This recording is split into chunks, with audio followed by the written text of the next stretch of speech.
Good morning friends, কেমন আছেন আপনারা? আশা করি সবাই ভালো আছেন। আজকে সকাল সকাল ওঠা হয়েছে আমার। আজকের একটা বিশেষ দরকারে আমার হাজব্যান্ড মেয়েকে নিয়ে বেরিয়েছে। অনেকক্ষণ সময় আজকের ওরা বাইরেই থাকবে। আমি এই টাইমটা ভাবলাম কি করি, ভাবলাম ব্লগই করি। এটা আমার ফ্রি টাইম বলতে পারেন, মি টাইম বলতে পারেন। আমার কিছু রান্না আজকের করা আছে। আমার মা কাল এসে কিছু রান্না দিয়ে গেছে, তাই আজকের আমার অনেকটা কাজ কম। তাই ভাবলাম একটু ছাদে যাই। এই সকাল সকাল ছাদে যেতে ভীষণ ভালো লাগে। চল।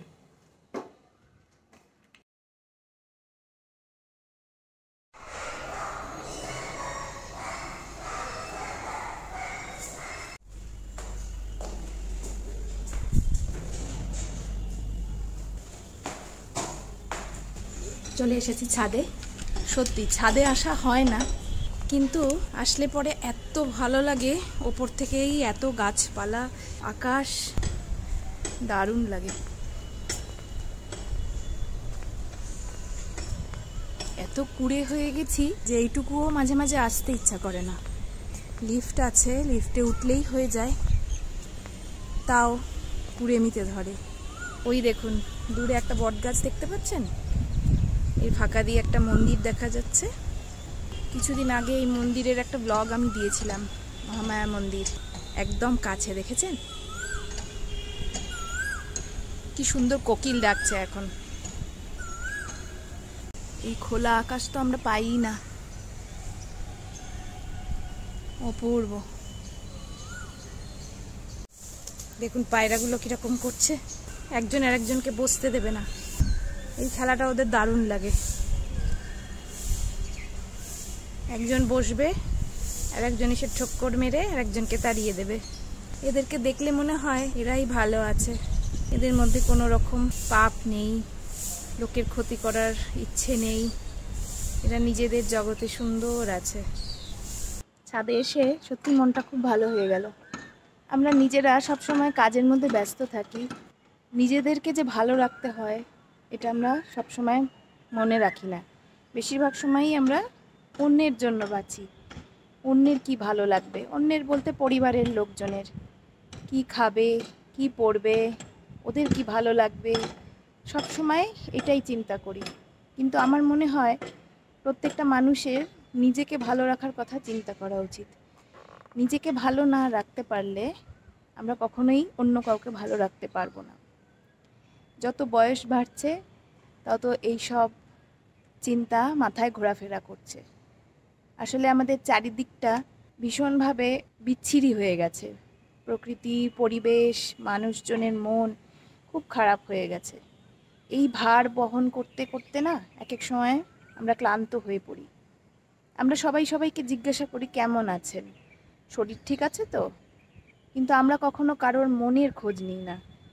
মন কার কেমন আছে, মনেরও যে অসুখ করে শরীরের মতন, সেটা আমরা খেয়ালই করি না।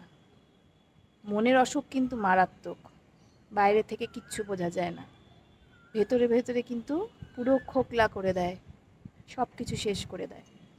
তো আমরা সবাই সবাইকে জিজ্ঞাসা করি সবসময় শরীর কেমন আছে, মন কেমন আছে আমরা জিজ্ঞাসা করি না। আমার মনে হয় মনের খোঁজ নেওয়াটা খুব জরুরি। সবাই মনের খোঁজ নিতে পারে না অবশ্য। বিশেষ বন্ধু, কাছের কেউ, প্রিয়জন এরাই পারে, এরাই বোঝেও, যাকে আপনার বলতেও হবে না মনের কথা, যে আপনার চোখ দেখে, আপনার হাসি দেখেও বুঝে যাবে যে আপনি ভিতর থেকে ভালো নেই। আমাদের ছোটবেলা থেকে একটা জিনিস শেখানো হয়েছে যে অ্যাবিউজ মানে ফিজিক্যাল, মানে কেউ আমাকে মারছে, কেউ আমার গায়ে আগুন দিয়ে দেওয়ার চেষ্টা করছে, কেউ মার্ডার করার চেষ্টা করছে। কিন্তু অ্যাবিউজ যে মেন্টাল, ইমোশনাল হয় এটা কিন্তু আমরা অনেকেই জানি না। আমরা আমাদের চারপাশে প্রচুর লোকজন দেখি যাদেরকে দেখে একদম পারফেক্ট মনে হয়, পারফেক্ট ফ্যামিলি, পারফেক্ট কাপল। তাদের মধ্যে কতজন যে ভেতরে ভেতরে স্ট্রাগল করছে এটা আমরা কেউ জানি না। আজকের আমি কথাগুলো বলছি, আমার খুব পরিচিত একজন, তার কয়েকদিন ধরে মনটা খারাপ, আমি বুঝতে পারি। তাকে জিজ্ঞাসা করাতে সে ওপর বলে হ্যাঁ সব ঠিক আছে, সব ভালো, কিন্তু আসলে সে ভেতরে ভেতরে স্ট্রাগল করছে। আমরা সবাই হয়তো সবারটা বুঝতে পারি না, কিন্তু কিছু বিশেষ লোকের কথা আমরা বুঝতে পারি। কিছু বিশেষ বিশেষ মানুষ, আমাদের কাছের মানুষ, তারা যে ভালো নেই সেটা আমরা বুঝতে পারি। আমার ওই পরিচিত যিনি আছেন, বাইরে থেকে দেখলে একদম পারফেক্ট ফ্যামিলি, পারফেক্ট কাপল মনে হবে, কিন্তু সে ভিতরে ভিতরে স্ট্রাগল করছে। আজকের এই টপিকটা ওঠানোর মূলই হলো এই ঘটনাটা। ভেতরে ভেতরে সে ভালো নেই, কিন্তু সে বলতে পারবে না যে তার হাজব্যান্ড তাকে অত্যাচার করছে, মারছে, গালমন্দ করছে, তা নয়। অনেকেরই ধারণা থাকে না যে হাজব্যান্ড খেতে পড়তে দিচ্ছে, ভালোবাসছে, এর থেকে আর কি চাইতে পারে, এর থেকে বেশি কেউ কি চাইতে পারে। কিন্তু শুধু খেতে পড়তে দিলেই হয় না, সব কিছু প্রোভাইড করে দিলেই হয় না। সব থেকে মূল্যবান যে জিনিসটা দিতে হয় একটা সম্পর্কে, সেটা হলো সময়। সেই সময়টা কেউ কাউকে দিতে চায় না। এক একজন কাপেলের মধ্যে এটা দেখি, সময়টা খুব জরুরি। আর জরুরি হলো শোনা, কমিউনিকেট করা। অনেক কাপেল আছে যাদের মধ্যে ফাইট হয় বিভিন্ন রকম টপিক নিয়ে, হতেই পারে, এটা নর্মাল, যে কোনো রকম ফাইট নর্মাল, কিন্তু সেটাকে মিটিয়ে নিতে হয়। অনেক কাপেল আছে যারা নিজেরা কথা বলে মিটিয়ে নেয়, আবার অনেক কাপেল আছে যারা কথাই বলে না। কোনো একজন কথা বলতে চাইলেও আর একজন চুপ হয়ে যায়। যদি রিলেশনশিপটাকে ওয়ার্ক করাতে চায় কেউ, সত্যি মন থেকে চায়, বা সত্যি আরেকজন অপর পক্ষের আরেকজনকে ভালোবাসে, তাহলে সেই চেষ্টাটা করবে। আর যদি সেটা না করে, তাহলে বুঝতে হবে রিলেশনশিপটা তার কাছে ম্যাটার করে না, তাই জন্য সে বাঁচানোর চেষ্টা করছে না। দীর্ঘদিন একটা মানুষ এগুলো ভোগ করতে করতে না একদম খাদের ধারে চলে যায়, তখন সে চুপ হয়ে যায়, আর কথা বলে না। এটা একটা গভীর অসুখ। এই অসুখের এখনো পর্যন্ত আমাদের এখানে খুব একটা চিকিৎসা নেই। কিছু কিছু কাপেলের মধ্যে সমস্যাটা হয় যে দুজনের মধ্যে কোনো একজন, হাজব্যান্ড হোক বা ওয়াইফ হোক, সে গ্যাস লাইট করতে পছন্দ করে। গ্যাস লাইটিং মানে হলো যেটা আপনার পার্টনার পছন্দ করে না, সেটা জেনেও আমি সেই একই কাজই যদি করে যাই, উভয়ই হতে পারে, সেটা হাজব্যান্ডও হতে পারে, ওয়াইফও হতে পারে। এবার আপনাকে গ্যাস লাইট করলো, আপনি রিয়্যাক্ট করলেন, আপনি সেটা রিয়্যাক্ট করা মাত্রই সে বললো ওই তো তুমি রাগ দেখাচ্ছ, ওই তো তুমি চিৎকার করছো। অ্যাকচুয়ালি এইটা হলো নার্সিসিস্টদের স্বভাব। যেই সব মানুষ নার্সিসিস্ট হয়, তারা গ্যাস লাইটিংটাকেই তাদের হাতিয়ার হিসেবে ব্যবহার করে। তারা জেনে বুঝে একই কাজ বারবার করে অপর যে পার্টনার আছে তাকে ইরিটেট করার জন্য, যাতে সে বার্স্ট আউট করে এবং আরেকজন যে গ্যাস লাইট করলো সে দেখাতে পারে যে আমি তো কিছু করিনি, এইরকমই তো, এইরকমই রেগে যায়, এইরকমই কথা বলে, এরকমই ঝগড়া করে। তখন বাইরে থেকে সবাই ভাববে যে সত্যিই তো, একটা সামান্য জিনিস নিয়ে এত চিৎকার করছে কেন, এত কথা বলছে কেন, তাহলে ওরই দোষ। কিন্তু যে গ্যাস লাইট করলো সে কিন্তু ওটাকে নীরবে করলো, এবং সেটা দীর্ঘদিনের প্র্যাকটিস। একটা মানুষ না যখন সম্পর্কে শুরুতে থাকে, তখন সে ওইগুলোকে ইগনোর করতে থাকে, মানে বিভিন্ন রকমের রেড ফ্ল্যাগ ইগনোর করতে থাকে। ইগনোর করতে করতে একদিন কি হয়, যখন অনেক সময় চলে যায়, সম্পর্ক অনেক দিন ধরে চলতে থাকে, আস্তে আস্তে না সেই মানুষটা, মানে গ্যাস লাইট যে করেছে সে নয়, অপরপক্ষের মানুষটা টায়ার্ড হয়ে যায়।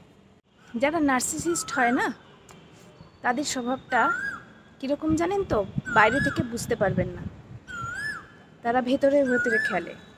তারা বাইরের জগতে দেখাবে যে ভীষণ ভালো, সব কিছু ঠিক, সব কিছু ঠিকঠাক চলছে, বাইরে সবার সাথে ভালো ব্যবহার করবে, ভালোভাবে কথা বলবে, কিন্তু তার পার্টনারের সাথে ঘরে চার দেয়ালের মধ্যে সে খুব বাজে রকম বিহেভ করবে।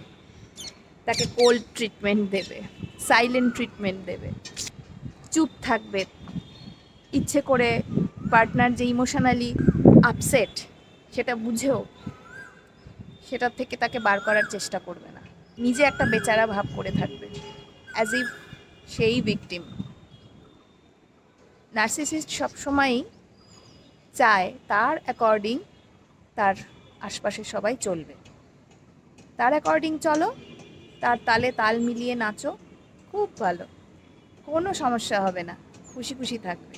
যেই মুহূর্তে তুমি কোনো কাজে তার প্রতিবাদ করবে, তাকে বারণ করবে, সঙ্গে সঙ্গে তার আসল রূপ বেরিয়ে পড়বে। আজ আমি অনেক কিছু ইমোশনাল কথাবার্তা মানে এই ধরনের প্রবলেম নিয়ে আলোচনা করলাম। আমরা যারা ব্লগার তারা সব কিছু নিয়েই ব্লগ করি। আমার মনে হয় এটা উচিতও। মেন্টাল কন্ডিশন কারোর খারাপ থাকলে সেটা নিয়ে কথা বলাটা খুব জরুরি। আমার আশপাশে যার কথা বলছিলাম, যেই মানুষটা অসুবিধায় আছে, এরকম আমার আশপাশে আরও অনেক, এত বছর ধরে আমি যবে থেকে বুঝতে শিখেছি এরকম অনেককেই দেখেছি স্ট্রাগল করতে। দেখে দেখে দেখে দেখে এই জিনিসগুলো আস্তে আস্তে রিয়েলাইজ করছি যত বয়স বাড়ছে যে এগুলো নিয়ে না কথা বলা খুব জরুরি, কথা বলাটা দরকার। কারণ যারা স্ট্রাগল করে না তারা ভীষণভাবে ভেতর থেকে একা হয়ে যায়, সেই জন্য তাদের জন্য কিছু করা উচিত। তাই আপনাদের আশেপাশে যদি আপনারা বুঝতে পারেন যে কেউ ভালো নেই, প্লিজ তার সাথে একটু কথা বলুন, তাকে একটু পজিটিভ ভাইব দেওয়ার চেষ্টা করুন, না কি তার চলন বলন কিছু নিয়ে ক্রিটিসাইজ করুন। প্লিজ একটু এমপ্যাথি নিয়ে ব্যাপারটাকে হ্যান্ডেল করুন।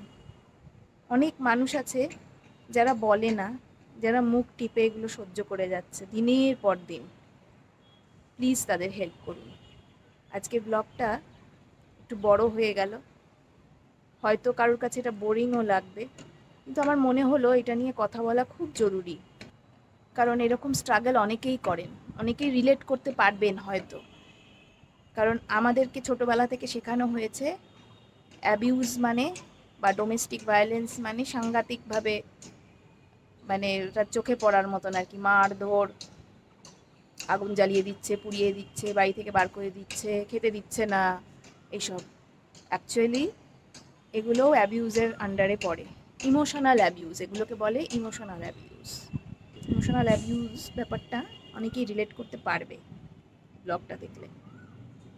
তো আমি বলবো যারা এগুলো নিয়ে স্ট্রাগল করছেন তাদেরকে বলবো অনেক তো হলো, এবার নিজের দিকে তাকান, নিজেকে সময় দিন, নিজের মনকে ভালো রাখুন। নিজে ভালো থাকলে সবাইকে ভালো রাখতে পারবেন। তাই যেভাবে ভালো থাকা যায়, যা করলে আপনি ভালো থাকবেন, হোয়াট এভার আপনার যেটা মনে হয় আপনি করুন, অবশ্যই সৎ পথে থেকে। কে কি বললো, কে কি ভাবলো, কারোর কথা মানে ম্যাটার করে না। নিজেকে আনন্দ দেওয়ার জন্য যে যে কাজ করতে হবে সেই কাজ করুন, নিজের জন্য বাঁচুন, নিজেকে সময় দিন। না হলে একটা সময় আসবে যখন আপনি পুরোপুরি ড্রেইন হয়ে যাবেন, তখন আপনার মনে হবে আর কোনো আমার এনার্জি নেই, আমি আর কারোর জন্য কিছু করার ক্ষমতা রাখি না। তাই নিজের কথা ভাবুন, নিজে ভালো থাকুন, সবাইকে ভালো রাখুন। কেমন? বাই।